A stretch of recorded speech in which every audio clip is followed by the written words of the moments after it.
लोकप्रिय टॉलीवुड निर्देशक कला तपस्वी के विश्वनाथ का निधन हो गया है। वह कुछ समय से बीमार चल रहे थे और कल रात उन्होंने अंतिम सांस ली है। कि विश्वनाथ उन निर्देशकों में से एक है जिन्होंने भारतीय फिल्म उद्योग में टॉलीवुड में विशेष पहचान बनाए रखी है। उन्होंने शास्त्रीय कला और भारतीय संस्कृति के प्रतीक को अपनी कहानियों में बदलकर निर्देशन दिया है कि कला में माहिरता का परिचय दिया है। विश्वनाथ अक्किनेनी स्टार आत्मगौरव के साथ निर्देशक बने शंकराभरणम उनकी फिल्मी करियर की चर्चित फिल्म है। इसने राष्ट्रीय पुरस्कार जीता है। भारतीय कला के संदर्भ में उनके चित्रों में शंकराभरणम, सागर संगमम और श्रुतिलयालु, सिरिवेन्नेला, स्वर्ण कमलम और स्वाति किरणम है। सामाजिक मुद्दों से संबंधित उनकी फिल्मों में सप्तपदी, स्वातिमुत्तयम, स्वकृषि, संबोध्यम, शुभलेखा, आब्धवुरु और शुभ संकल्प महत्वपूर्ण है। निर्देशक के रूप में अपना जुनून खोने के बाद उन्होंने फिल्मों में अभिनय करना शुरू किया है और शुभ संकल्प और नरसिम्हा नायडू महिलाओं के शब्दों के अलग अलग अर्थ है। टैगोर, अंतुडू और आंध्रुडू, मिस्टर परफेक्ट, कलसियुद्दामरा और उनकी कुछ उल्लेखनीय फिल्में हैं। सिनेमा के क्षेत्र में उनके योगदान के लिए उन्हें वर्ष 2016 में दादा साहेब फाल्के पुरस्कार मिला। उन्हें वर्ष 1992 में रघुपति वकीया पुरस्कार मिला है और उसी साल उन्हें पद्मश्री पुरस्कार भी मिला है।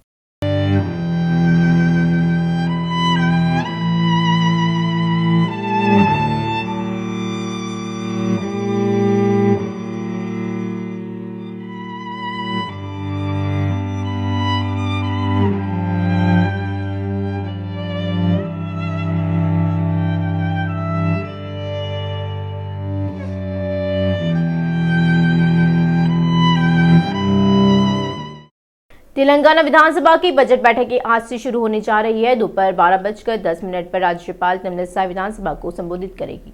2 साल बाद राज्यपाल बजट सभा को संबोधित करेगी और तकनीकी कारणों से राज्यपाल ने पिछले साल की बजट सभाओं को संबोधित नहीं किया था।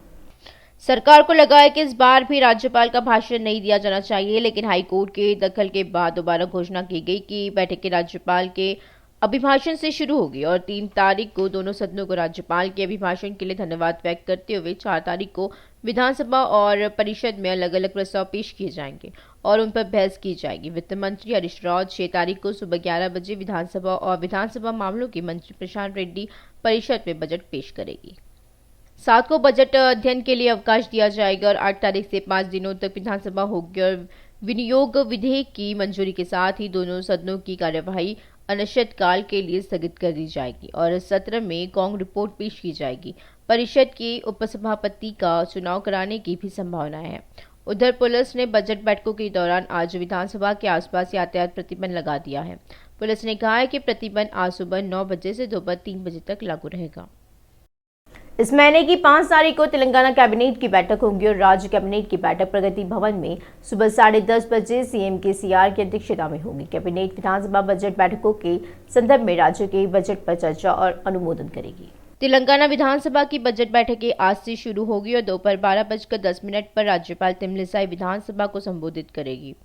2 साल बाद राज्यपाल बजट सभा को संबोधित करेगी। तकनीकी कारणों से राज्यपाल ने पिछले साल की बजट सभाओं को संबोधित नहीं किया था और इस बार भी सरकार को लगा है कि राज्यपाल का अभिभाषण जरूरी नहीं है, लेकिन हाईकोर्ट के दखल के बाद दोबारा घोषणा की गई है कि बैठकें राज्यपाल के अभिभाषण से शुरू होगी। कांग्रेस विधायक दल के नेता मल्लू भट्टी विक्रमार्का ने केसीआर के कार्यालय में विधानसभा में बजट कार्य दिवस कम होने की आलोचना करते हुए कहा है कि राज्यपाल और सरकार के बीच विवाद अनुचित है। उन्होंने कहा है कि ऐसी दिक्कतें तभी आती है जब संवैधानिक पदों पर बैठे लोग मर्यादा लांघते हैं। उन्होंने कहा कि राज्य की जनता की समस्याओं का जिक्र विधानसभा में किया जाएगा। उन्होंने कहा कि सरकार ने जो योजना बनाई उसे लागू नहीं किया है। उन्होंने कहा कि विधानसभा जनता के कल्याण और विकास के लिए बनाई गई और योजनाओं को लागू करने के लिए सरकार पर दबाव बनाएगी। मंत्री केटीआर ने कहा कि भारत में सरकार सिर्फ चुनाव के लिए काम करती है, वे आर्थिक विकास से ज्यादा राजनीति पर ध्यान देती है। अगर जापान, सिंगापुर, दक्षिण कोरिया, ताइवान जैसे छोटे देश विकास में आगे बढ़ रहे हैं तो भी हम विकासशील देश है। एक संगठन, एक देश तभी सफल होता है जब प्राकृतिक संसाधनों और मानव संसाधनों का प्रभावी ढंग से उपयोग किया जाता है। केटीआर ने सुझाव दिया है कि युवाओं को यह देखना चाहिए कि चीनी अर्थव्यवस्था जो 35 साल से भी कम समय पहले हमारे जैसी थी, वो कैसे आगे बढ़ी है। Because the best of the people, in fact, deliver the goods and basically make an enterprise, or an institution or an entity successful. That's a fact. By virtue of our size as a nation, we are a 1.4 billion nation. We are, in fact, as of last week, if I am correct, we have recently surpassed China, and we are the most populous nation in the world today. So by sheer virtue of the size of our people, the size of our country, the population, the economy looks big. It is about $3.4 trillion now. Back in 1987, China and India, exactly 35 years ago, two countries with similar size of human resources, had the exact same size of GDP, 1987. But if you actually now move 35 years ahead and look at the current times and current date, China's economy is almost at $18 trillion, and we are languishing at $3.4 trillion. China's per capita is 13,000 US dollars. Our per capita is 2,400 US dollars. It's a country with about 12.57 crore people, not even 1/10 of India. And it's a country whose geography, in fact, is so complicated. Today, Japan is the third largest economy in the world. In fact, until 2010, it was the second largest economy in the world. That's when China actually surpassed it. So what's happening in the world, if you think about it for a minute? In India, unfortunately, while we do have... मंत्री हरीश राव ने कहा कि राजा बहादुर Venkataraman Reddy educational society एक सेवा उन्मुख गैर लाभकारी संगठन है। मंत्री हरीश राव ने मंत्री सविता इंद्र रेड्डी, निरंजन रेड्डी और प्रशांत रेड्डी के साथ राजा बहादुर वेंकटरामन रेड्डी एजुकेशनल सोसाइटी के नए छात्रावास के निर्माण के लिए भूमि पूजन किया है। इस अवसर पर उन्होंने कहा है कि राजा बहादुर वेंकटराम रेड्डी द्वारा स्थापित शैक्षिक समाज के विस्तार के अंग के रूप में आज नए भवन के लिए भूमि पूजन कर उन्हें प्रसन्नता हो रही है। मंत्री ने कहा है कि पैसा कमाने वाली शिक्षण संस्था होने के बजाय गरीब छात्रों को शिक्षा देकर समाज में उच्च मूल्य की स्थापना करनी चाहिए। उन्होंने कहा है कि यह संस्था गरीब ग्रामीण युवाओं को बहुत कम कीमत पर उच्च शिक्षा प्राप्त करने के लिए सेवाएं प्रदान करती है। हैदराबाद में ट्रैफिक समस्या के समाधान के लिए पुलिस अधिकारी पहल कर रहे हैं। कुछ इलाकों में समस्या का समाधान नहीं हो पा रहा है।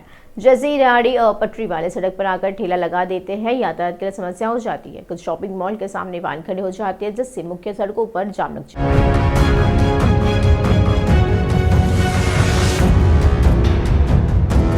हैदराबाद शहर में वाहनों का आवागमन तेजी से बढ़ रहा है।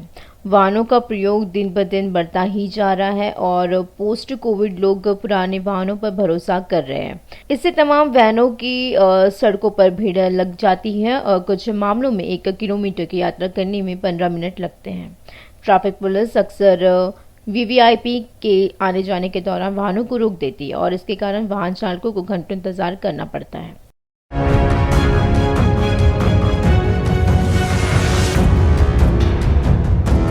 हैदराबाद सीपीसीबी आनंद ट्रैफिक कंजेशन को कम करने के लिए एक खास पॉलिसी लेकर आए हैं।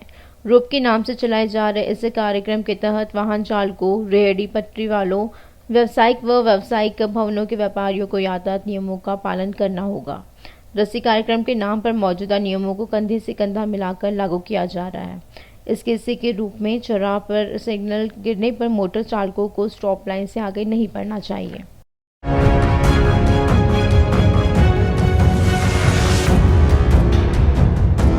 ट्रैफिक पुलिस ने मोटर चालकों को सूचित किया है कि जहां फ्री लेफ्ट बोर्ड लगे हैं वहां वाहनों को पार नहीं करना चाहिए। पुलिस ने रेहड़ी पटरी वालों को सड़कों पर नहीं आने की सलाह दी है। उल्लंघन करने वालों पर जुर्माना लगाने में अपेक्षित बदलाव नहीं आ रहा है और हालांकि शहर के कुछ हिस्सों में वाहनों का दबाव बहुत अधिक है। चौराहों पर सिग्नल क्रॉस करने के लिए इंतजार करना पड़ रहा है। मलकपेट, चादरघाट, कोटी, एबर्ट्स, लकड़ी का पुल, पंजागुट्टा, मीरपेट, एरागुट्टा, कुकटपल्ली, मियापुर चौरस्ता और मसाब टैंक और Mehdipatnam, Gudimalkapur, Attapur, Uppal, Nagarjuna circle, KBR park, Jubilee Hills check post और फिल्मनगर के क्षेत्रों में यात्रा करने में परेशानियों का सामना करना पड़ रहा है।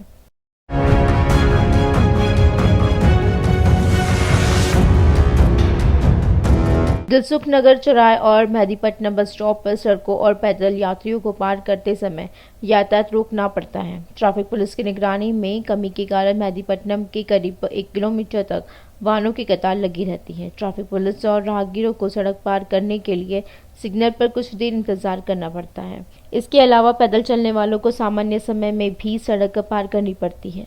इससे वाहन वहीं खड़े रहते हैं।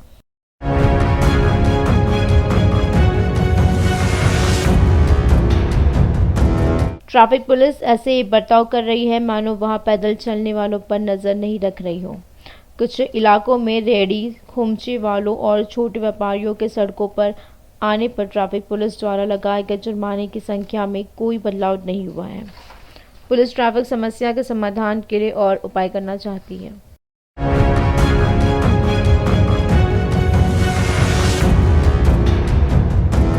राज्यपाल तमिलिसाई सौंदरराजन ने कहा है कि पर्यावरण स्वच्छ रहेगा तभी हम स्वस्थ रहेंगे। राज्यपाल हैदराबाद के तारनाका में NIN की 85वीं वर्षगांठ पर राष्ट्रीय IAPSM स्वर्ण जयंती समारोह में मुख्य अतिथि थी। राज्यपाल ने कहा है कि आदिवासी महिलाएं आयरन की कमी से ग्रस्त है, उन्हें पर्याप्त पोषण दिया जाना चाहिए। उन्होंने भारतीय वैज्ञानिकों की कोविड की वैक्सीन तैयार करने की प्रशंसा करते हुए इसे दुनिया के सामने प्रस्तुत किया है। चिकित्सा सेवा देने वाले चिकित्सा प्रतिनिधियों को पुरस्कार प्रदान किए गए और 3 दिनों तक कोविड-19 के लिए एक पौधा एक स्वास्थ्य विषय पर उन्होंने कहा कि एक राष्ट्रीय सम्मेलन का आयोजन किया जा रहा है। Babies. So Telangana is a newborn state, so I can handle it. So when I was given an additional charge of Puducherry to manage the administration at Puducherry, same critics came forward and asked, okay, she managed Telangana, how she is going to manage Puducherry? Again I told, as a gynecologist, I can manage if a singleton is born, I can manage if twin babies are also born. So that confidence is given to me by my profession and my career as a gynecologist. So as doctors, even during the COVID, because of the doctors and because of the awareness and because of they were facing the challenges.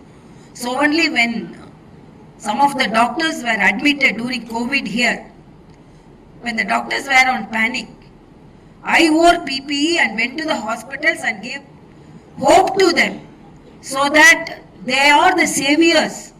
And because of that, most of the doctors gained confidence. So a doctor, governor is wearing the PPE and coming to the hospital. So we have to be more courageous because we have the support of the governor itself.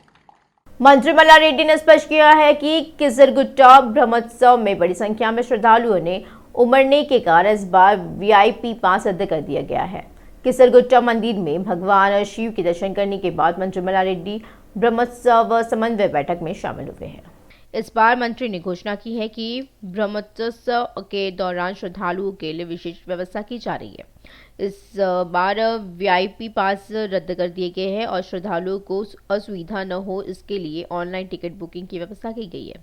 जनप्रतिनिधियों और अधिकारियों को सलाह दी जाती है कि वे अपना पहचान पत्र दिखाकर दर्शन करें। मल्ला रेड्डी ने कहा है कि पिछले 2 साल में कोरोना के कारण श्रद्धालुओं की संख्या में कमी आई है, लेकिन इस बार बड़ी संख्या में श्रद्धालुओं के आने की संभावना है। भाजपा विधायक पूर्व वित्त मंत्री इटेला राजेंद्र ने कहा है कि अगर उन्हें बजट की बैठकों में आने से रोका गया तो वह जनता के साथ बीच इनका समाधान करेंगे। यह सुझाव दिया गया है कि बजट में सार्वजनिक मुद्दों को संबोधित किया जाना चाहिए और जैसे ही छात्रावास के बच्चों के लिए मेस चार्ज, कर्मचारियों को समय पर मजदूरी का भुगतान और किसानों की ऋण माफी। इटेला राजेंद्र ने रूबरू के दौरान आलोचना की है कि गुप्त शब्द में विकृति है और केसीआर अन्य दलों को कमजोर करके ही जीत सकता है। सेवानिवृत्त IAS अधिकारी अकुनूरी मुरली ने राज्य सरकार पर रोजगार गारंटी योजना के फंड के दुरुपयोग का आरोप लगाया है। उन्होंने कहा कि सरकार रोजगार गारंटी योजना का पैसा हरितहारम में डाइवर्ट कर रही है और गरीबों के पीठ पर लात मार रही है। उन्होंने हैदराबाद के लिंगमपल्ली सुंदरिया विज्ञान केंद्र में रोजगार गारंटी अधिकार संरक्षण समिति के तत्वाधान में आयोजित राज्य सम्मेलन में मुख्य अतिथि के रूप में भाग लिया है। इस मौके पर उन्होंने कहा है कि देश के 10 करोड़ गरीबों को लाभ पहुंचाने वाली रोजगार गारंटी योजना का विरोध कर केंद्र व राज्य सरकारें गरीब विरोधी सरकारें बन गई हैं। TPCC उपाध्यक्ष मल्लू रवि ने कहा है कि राहुल गांधी की पदयात्रा के शुरू से अंत तक तेलंगाना के 10 लोग चले हैं। उन्होंने राहुल के साथ चलने वाले वेलैया नायक, केतुरी वेंकट और वेंकट रेड्डी की सम्मानित किया है और इस मौके पर उन्होंने कहा कि उन 10 नेताओं ने तेलंगाना कांग्रेस का गौरव बढ़ाया है। भाजपा बजट समिति के समन्वयक पूर्व विधायक यचरम श्रीनिवास रेड्डी ने कहा है कि केंद्रीय बजट ने 9 साल से देश को जिस आर्थिक बुनियाद की जरूरत है उसका बीज रखा है। उन्होंने कहा कि राज्य में सरकार हर तरफ से विफल रही है। उन्होंने एक तरफ से देश को युद्ध से बचाने वाले नेता के रूप में नरेंद्र मोदी की प्रशंसा की है और दूसरी तरफ कोरोना संकट। श्रीनिवास रेड्डी के साथ रूबरू के दौरान कहा है कि राज्य के उन मंत्रियों को जवाब देने की कोई आवश्यकता नहीं है जो ओछे आरोप लगा रही है। स्वदेशी जागरण मंच ने घोषणा की है कि वे केंद्रीय वित्त मंत्री निर्मला सीतारमण द्वारा 45 लाख करोड़ के अनुमान के साथ पेश किए गए नए बजट का स्वागत करते हैं। स्वदेशी जागरण मंच के प्रतिनिधियों ने घोषणा की है कि वे सोमाजीगुडा प्रेस क्लब में केंद्रीय बजट का स्वागत करते हैं। कोरोना महामारी और रूस यूक्रेन युद्ध के कारण जहां वैश्विक अर्थव्यवस्था चरमरा रही है, वहीं यह देखकर प्रसन्नता हो रही है कि भारतीय अर्थव्यवस्था वित्तीय वर्ष 2023-24 में 6.8% की आर्थिक वृद्धि हासिल कर लेगी। वाईएसआरटीपी अध्यक्ष शर्मिला ने पूछा है कि क्या केसीआर ने पिछले 9 साल तक मुख्यमंत्री रहने के बाद राज्य के लिए कुछ किया है। लोगों ने बीआरएस शासन को समाप्त करने के लिए कहा गया, जिसने एक भी वादा पूरा नहीं किया है। शर्मिला की प्रजा प्रस्थानम पदयात्रा का आज से पुनः प्रारंभ हो गई है और शर्मिला ने लिंगागिरी एक्स रूट पर वाईएसआर की प्रतिमा पर श्रद्धा सुमन अर्पित किया है। शर्मिला ने कहा है कि इस साल राज्य में चुनाव होंगे और केसीआर दोबारा वोट मांगने आएंगे। केसीआर की बातों से मूर्ख मत बनो। ट्रेनों की टॉप प्रीमियर कैटेगरी में आने वाली वंदे भारत ट्रेन हाल ही में सिकंदराबाद से विशाखापट्टनम तक चलने लगी है और 8.5 घंटे के गंतव्य तक पहुंचती है। इसके तुरंत बाद ही सिकंदराबाद से तिरुपति, काचीगुडा से बैंगलोर और सिकंदराबाद से पुणे के बीच 3 और वंदे भारत ट्रेनों की मंजूरी दी गई है। लोगों को उम्मीद है कि कोच फैक्ट्री से नई ट्रेनें आते ही उन तीनों ट्रैक को जोड़ दिया जाएगा। और क्या वो ट्रेनें सच में इतनी जल्दी चलती हैं?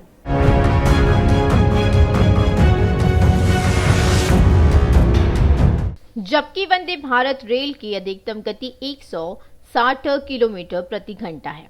हाल ही में लॉन्च की गई सिकंदराबाद से विशाखापट्टनम ट्रेन केवल 90 किलोमीटर प्रति घंटे की औसत गति से चलती है। उस मार्ग की ट्रैक गति क्षमता केवल 130 किलोमीटर प्रति घंटा है। तीसरे लाइन के काम और अन्य सिग्नलिंग गड़बड़ी के कारण रुक रुक कर उस गति को पूरा करने के अलावा लगातार यात्रा करना संभव नहीं है। जिस रूट पर 130 किलोमीटर प्रति घंटे की रफ्तार के लिए ट्रैक को काफी मजबूत किया गया है। अगर ऐसा है तो सवाल है कि वंदे भारत को सिकंदराबाद से पुणे, बैंगलोर और तिरुपति तक कैसे चलाया जा सकता है, जहां ट्रैक ही नहीं है।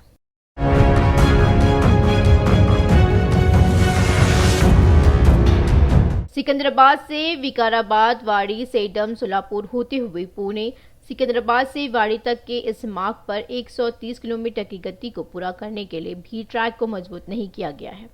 ऐसी किसी चीज की क्षमता को बढ़ाकर करीब 180 किलोमीटर करने में काफी समय लगता है। शताब्दी ट्रेन उस मार्ग पर 70 किलोमीटर प्रति घंटे की औसत गति से यात्रा कर रही है। इस रूट पर इसकी स्पीड लगभग वंदे भारत जितनी ही होगी। वंदे भारत की मंजूरी के बाद अधिकारी अब सिकंदराबाद से वाड़ी के बीच ट्रैक को मजबूत करने का काम शुरू करने की तैयारी में है।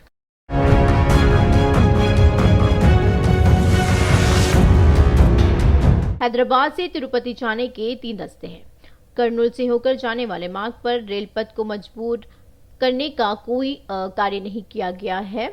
वाड़ी से रेनीगुंटा तक काम हो भी जाए तो शहर से वाड़ी तक का काम पूरा नहीं हो पाता है, इसलिए वह रूट भी अब तक संभव नहीं हो पा रहा है।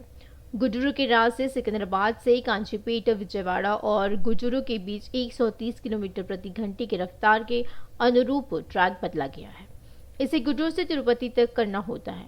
फिलहाल इस रूट पर कृष्णा एक्सप्रेस चल रही है। वाराणसी की तीनों सड़कों में 130 किलोमीटर की रफ्तार के लिए एक भी सड़क पूरी नहीं हो पाई है।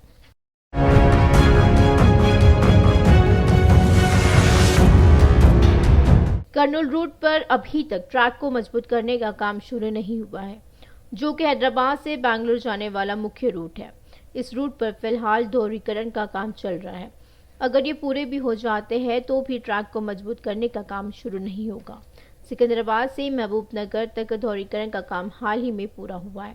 जल्दी प्रधानमंत्री मोदी अपनी तेलंगाना यात्रा के तहत दूसरा मार्ग राष्ट्र को समर्पित करेंगे। महबूबनगर और डॉन के बीच दोहरीकरण का काम होना है।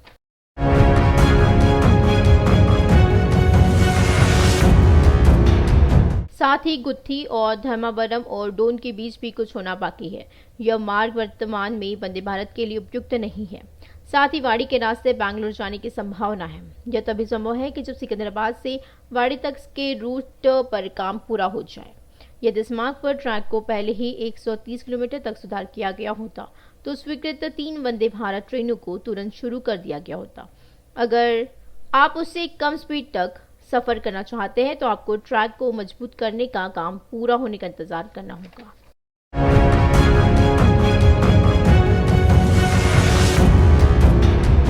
प्रजा शांति पार्टी के अध्यक्ष के पॉल ने तेलंगाना सरकार के खिलाफ आंदोलन तेज कर दिया। उन्होंने दूसरे दिन कमारेड्डी मास्टर प्लान पर हाईकोर्ट में याचिका दायर की है। उन्होंने हाल ही में तेलंगाना न्यू सेक्रेटेरिएट के उद्घाटन की तारीख बदलने के लिए हाईकोर्ट का दरवाजा खटखटाया है। सीएम केसीआर के जन्मदिन 17 फरवरी की बजाय अंबेडकर जयंती पर सचिवालय खोले जाने का निर्देश देने के लिए हाईकोर्ट में याचिका दायर की गई है। सचिवालय के नाम अंबेडकर के नाम पर रखा गया है और इसलिए बेहतर होगा कि इसे उनकी जयंती पर शुरू किया जाए। और इस हद तक हाईकोर्ट में याचिका दाखिल करने वाले के पॉल इस मामले में पक्षकार के तौर पर व्यक्तिगत रूप से दलीलें सुनने वाले हैं। वही सीएमओ व मुख्य सचिव को प्रतिवादी के तौर पर शामिल किया गया है और हाल ही में कमारेड्डी मास्टर प्लान पर के पॉल द्वारा दायर याचिका पर हाईकोर्ट ने राज्य सरकार को निर्देश दिए हैं। दिल्ली शराब घोटाले ने एक नया मोड़ ले लिया है। राउज एवेन्यू कोर्ट ने घोषणा की है कि वह ईडी द्वारा दायर पूरक चार्जशीट पर विचार कर रही है। इसमें दिल्ली के सीएम केजरीवाल और एमएलसी कविता और वाईसीपी सांसद मंगूटा श्रीनिवासलु रेड्डी सहित 17 नामों का जिक्र है। ईडी ने चार्जशीट में आरोप लगाया है कि शराब घोटाले की आरोपी कविता ने 10 सेल फोन बदले हैं। साक्ष्य नष्ट करने वालों में कविता का नाम है। यह स्पष्ट किया गया है कि जांच के दौरान पता चला है कि साउथ ग्रुप से 100 करोड़ रुपए का लेन देन हुआ है। इसमें उल्लेख किया गया है कि विजय नायर को समीर महेंद्रू से भारी डोनेशन मिला है और कविता के करीबी अरुण पिल्लई को भी भारी लाभ हुआ है। शराब घोटाले के आरोपी विजय नायर ने समीर महेंद्रू के साथ फेस टाइम वीडियो कॉल के जरिए दिल्ली के सीएम अरविंद केजरीवाल से बात की और ईडी चार्जशीट में कहा गया है। आम आदमी पार्टी का आरोप है कि इन लेन देन से मिले पैसों का इस्तेमाल गोवा में चुनाव प्रचार के लिए किया गया है। ईडी का कहना है कि उसने पाया कि शराब के लाइसेंस देने के लिए विजय नायर ने आप नेताओं की तरफ से साउथ ग्रुप से 100 करोड़ का एडवांस लिया था। दक्षिण समूह में टीआरएस एमएलसी कविता, वाईसीपी सांसद मंगूटा और श्रीनिवासुलु रेड्डी और अरबिंदो फार्मा के शरदचंद्र रेड्डी मौजूद हैं और उनके प्रतिनिधि अभिषेक बोइनपल्ली, रामचंद्र पिल्लई और बुची बाबू है। यह चार्जशीट में स्पष्ट किया गया है। सांसद लक्ष्मण ने आरोप लगाया कि दिल्ली शराब घोटाले बीआरएस और आप पार्टियों के बीच संबंधों की नींव है। उन्होंने कहा कि गलती करने पर कोई भी कानून से बच नहीं सकता है और कोई भी कानून से ऊपर नहीं है। उन्होंने कहा है कि जांच एजेंसियां निष्पक्ष जांच करेगी। प्रधानमंत्री मोदी जहां संवैधानिक पदों पर महिलाओं को प्राथमिकता दे रहे हैं, वही केसीआर और बीआरएस सांसद इस बात से नाराज है कि वे संवैधानिक पदों पर महिलाओं का अपमान कर रहे हैं। लक्ष्मण ने कहा है कि बजट सभी वर्गों के लोगों के कल्याण के लिए पेश किया गया है। उन्होंने साफ किया है कि केंद्र बिना राजनीति के राज्य को फंड देगा। दिल्ली शराब घोटाले में दायर दूसरी चार्जशीट पर टीपीसीसी के कार्यकारी अध्यक्ष महेश कुमार गौड़ ने जवाब दिया है। उन्होंने कहा है कि यह सब बीजेपी और बीआरएस का नाटक है। यह सब लोगों का ध्यान भटकाने के लिए किया जा रहा है।